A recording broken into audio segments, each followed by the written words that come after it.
Let's discuss about the Pakistan-India situation. This is not a situation between two countries.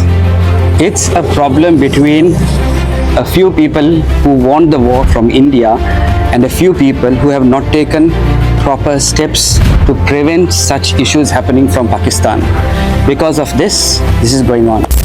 War is estimated to give 632 billion US dollars.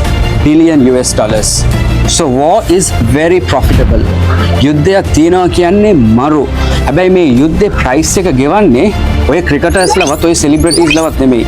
ඔයගොල්ලන් දැකලා ඇති ගොඩාක් සෙලිබ්‍රිටිස්ලා සින්දු, ජය හින්ද් මේ war එක pump කරන, war එක මොටිවේට් කරන දේවල් තියෙනවා. ඔය එක්කෙනෙක්වත් යුද බිමකට ගිහිල්ලා නැහැ. Maybe they would have acted but they have not been there. Do you know who suffers all of this? People who have been in the midst of this, especially people in Kashmir, in Azad Kashmir or Jammu Kashmir. That's why in Kashmir they were interviewing a young person.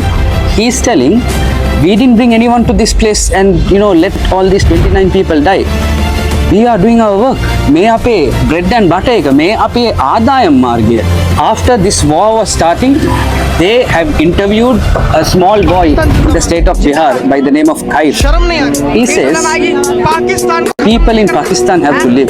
People in India have to live. This war is not going to bring anything at all. It's not worth it to fight like this. යුරෝපයේ එක Schengen visa එකක් අරගෙන රටවල් 26කට 27කට යන්න පුළුවන්. හෙට ලංකාවේ කෙනෙක්ට පාකිස්තාන් ගිහලා ඉන්දියාව යන්න පුළුවන්ද? ලේසියෙන් බෑ. ඉන්දියාවට ගිහලා පාකිස්තාන් යන්න පුළුවන්ද? ලේසියෙන් බෑ. පාකිස්තාන ඉන්න කට්ටිය ඩිරෙක්ට්ලි ඉන්දියාවට ගිහලා ඒ අය නෑදෑයෝ බලන්න පුළුවන්ද? බෑ. ඉන්දියාවේ ඉන්න කට්ටියට පාකිස්තාන් යන්න පුළුවන්ද? බෑ. මේක නිකන් තේරුමක් නැති කොටසකට විතරක් ලාභයක් හම්බ වෙන තැනක්. මේක වෙනස් කරන්න ඕනේ තරුණ කට්ටිය. It's you youngsters who have to teach these actors and influencers and people in Bollywood and all these cricketers. We don't want war. We just need peace. Whoever who did it, we still need peace. We will work for peace. To work for peace, war is not a solution.